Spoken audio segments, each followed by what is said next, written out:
By the time you see this video, my Cybertruck has been sold. I'm not selling it because it's a bad truck. I actually kind of like it. I'm selling it because of Elon. Thank you. That Elon. This is Zach Nelson, probably better known by his YouTube channel name, Jerry Rig Everything, and he is one of my favorite YouTubers.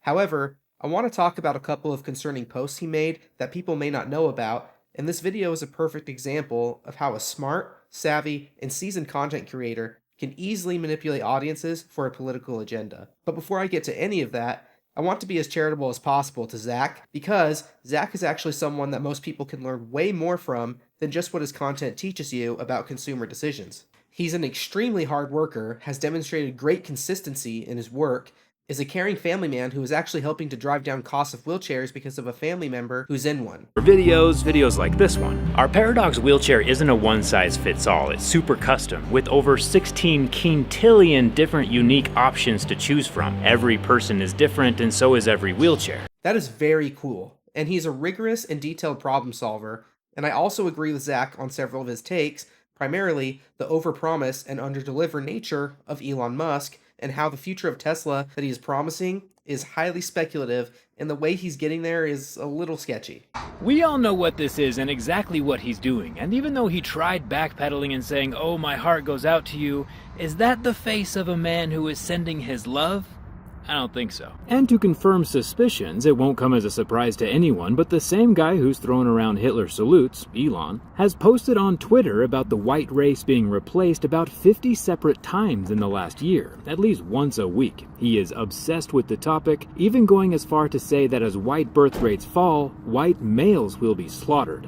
He is obsessed with race, kind of like another guy we knew, but just like I wouldn't have bought a Mercedes back in 1940, I'm not gonna buy or own a Tesla now, because if it walks like a duck and talks like a duck... However, this is where we start to disagree. Zach goes straight into calling Elon obsessed with race or implying that he's a Nazi with the loose "if it walks like a duck" framing. But let's be precise. The actual definition of fascism, the standard scholarly one used by historians like Roger Griffin and Stanley Payne, is authoritarian ultranationalism, dictatorial power, forcible suppression of opposition, and strong regimentation of society and the economy. Today, that word is thrown around so loosely that it's basically meaningless. It can be applied to almost anyone you disagree with. Elon has spoken about the well-documented pattern of violence and land seizures against white farmers in South Africa, including the "kill the Boer" chants used at political rallies. That's not obsession with race, that's noticing real events. And here in America, there is also a noticeable anti-white trend that has gone pretty mainstream. I think what annoys me most about white people is when they pretend like they're the victim. What's also annoying is when they kill us. One of the definitions of American whiteness is ignorance. Elon is also a known troll. Every time he plays into the Nazi thing, like his recent new haircut post, people absolutely freak out and don't realize he's loving the meltdown. When Elon bought Twitter, he broke up a technocracy that had been shadow banning, deplatforming, or openly banning many conservative or not politically aligned figures, essentially minimizing their reach and making social media an astroturf hellhole. After Musk bought Twitter, much of this was leaked or straight up confirmed by the people running those companies. These are just disagreements though, and nothing that I think constitutes any action other than some pushback on his demonization and loaded use of language like calling Elon Musk a Nazi. His next post though is something more serious and makes his loaded demonizing rhetoric much more concerning. Zach posted and then deleted this about Donald Trump's approval ratings that many people read as alluding to assassination. Asmongold called it out, and a lot of people agreed. Iran's leader had a 52% disapproval rating. The USA murdered him. Trump's sitting at a 60% disapproval rating. I don't make the rules. And this is a really big YouTuber. So this is a person that's literally getting millions of views on YouTube and they're advocating to kill the president. It's very weird to me to see a content creator that's advocating for extrajudicial violence and terrorism when people that are in the public eye are the biggest victims of this. So hopefully somebody doesn't see this and do that to him. This is a very big mistake to do this. Why would you even say this? Like you're advocating for killing the president? What are you even talking about? That's really sad to see. It's just disgraceful that somebody like that would engage in this type of behavior and language. I think somebody like that deserves a visit from the Secret Service. I'm not defending Trump, I'm defending the president. By Zach's own loose definition of fascism, forcible suppression of opposition, or alluding to the assassination of a political opponent would actually fit that label far better than his framing of Elon Musk. Elon, on the other hand, bought Twitter specifically to allow open political disagreement and fight censorship. If Zach needs to be careful, it's because his definition of fascist is now so loose that it could easily apply to him. Look, Zach is media literate and has a massive audience. He knows how this stuff lands. When you have that kind of platform, you have a real responsibility not to escalate or use loaded language that could push unstable people toward violence. This is classic radical behavior. Build goodwill in a neutral space, then slowly smuggle in the ideology. It's straight out of Rules for Radicals. And much like scammers, radicals rely on rapid emotional manipulation. They push a highly controversial story with an uncharitable or nuanced twist, go straight for the emotional argument, and call you an animal if it doesn't move you to action. The problem is, when you look into these sensationalized posts, you often find propagandized statistics or twisted words. When your position doesn't change or is minimally impacted because you stop to think, you become the enemy. Experts in conflict resolution recommend taking a step back from emotionally charged moments when you can. And that's for a reason. Because acting in the moment out of pure emotion gets many people into trouble.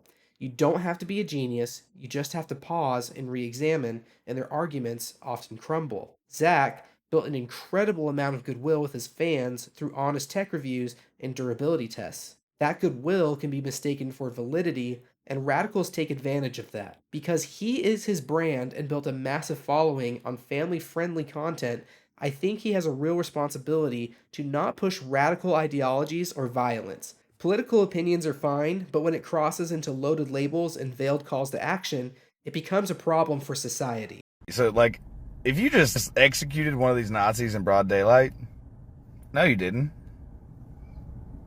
No, you didn't. 40 people were there.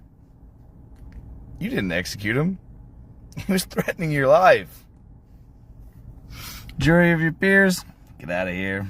And this brings me to one of the clearest examples of the same tactic, Miss Rachel. She is genuinely a talented educator who has built something valuable for millions of young kids and parents with her content. Much like Zach, she understands how to build influence and gain trust, especially with parents of the young kids she teaches. Now, what makes it particularly effective is the built-in plausible deniability. She rarely comes right out and says exactly what she believes. Instead, she uses her trusted children's platform as a foot in the door, then ramps up the political activism while letting the comments and supporters show just how the message is being interpreted.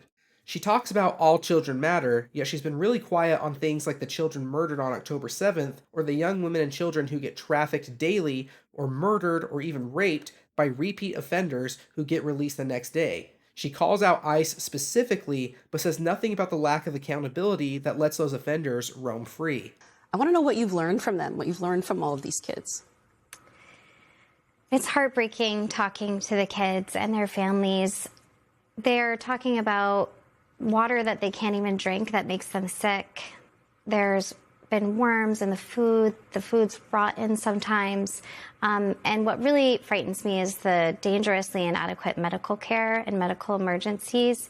These are basic human rights for children, and we can all agree not to harm and abuse children. It's not who we want to be, and I'm kind of in shock about what I'm hearing, and I don't think people really know what's going on inside of Dilley, and I think if we all know, I really think we can unite over not wanting to harm children. So, I want to be very clear about this. It doesn't matter what Miss Rachel's personal beliefs are. What matters is that she's taking this activism straight to these kids. She's not acting in continuity with what a children's educator should be. As an educator, I would argue you could be an advocate for something broad, like keeping all children safe, but never an activist pushing one-sided ideology. And don't tell me she's only talking to the adults. Her social media is literally branded Miss Rachel for Littles, so it's very clearly tied to her show. And look at the comments. Many parents are supporting her activism, which means kids are being exposed to it. Her show is specifically aimed at preschoolers ages 2 to 6. As an educator for young children, she should be supporting the foundations of critical thought, simple problem solving, logical consistency, and emotional regulation. Heavy political topics at that age can be confusing or traumatic and steal time from those building blocks. As an educator who places so much value on children, it is her duty to foster their best education suited for their developmental needs, not put her moral belief system above their welfare. And for people who talk about harm so much, they sure don't seem to consider the long-term effects on children when pushing these ideologies. Miss Rachel has had a non-binary cast member since 2023. For children this young, that stuff can confuse them and change the prism through which they view the world early on. Radicals actually hate critical thinking because people look at second order and long-term effects as well as logical consistency. The larger reason that this is a problem is that people don't critically think about things when it comes from their favorite creators. If Miss Rachel or Zach say something is a problem, people who normally would stop and think don't, because the trust they built with them on their neutral platform overrides critical thought. This is the precise reason radicals operate this way. They know their arguments won't stand up to scrutiny, contention would slow the spread too much, and to them, everything is urgent. That's why you see so many emotional pleas from Miss Rachel's end, and why Zach goes straight to the worst or least charitable position on every single person ideologically opposed to him. Just to be clear, when I say someone is a radical, I don't mean they're a bad person. A radical is someone who is ideologically captured and willing to go to more extreme lengths than most people would to spread their views, even if it means using loaded language or tactics that they'd criticize in others. Large creators have a responsibility not to promote violence or use language that turns political opponents into existential threats. I know that this trend isn't isolated to just these two creators. I just feel that these are two of the most brazen examples of these tactics, so let me know in the comments which creators you've noticed that are also smuggling in these ideologies to their audience. Thanks for watching, give the video a like, and subscribe if you want more, and I'll see you guys in the next video.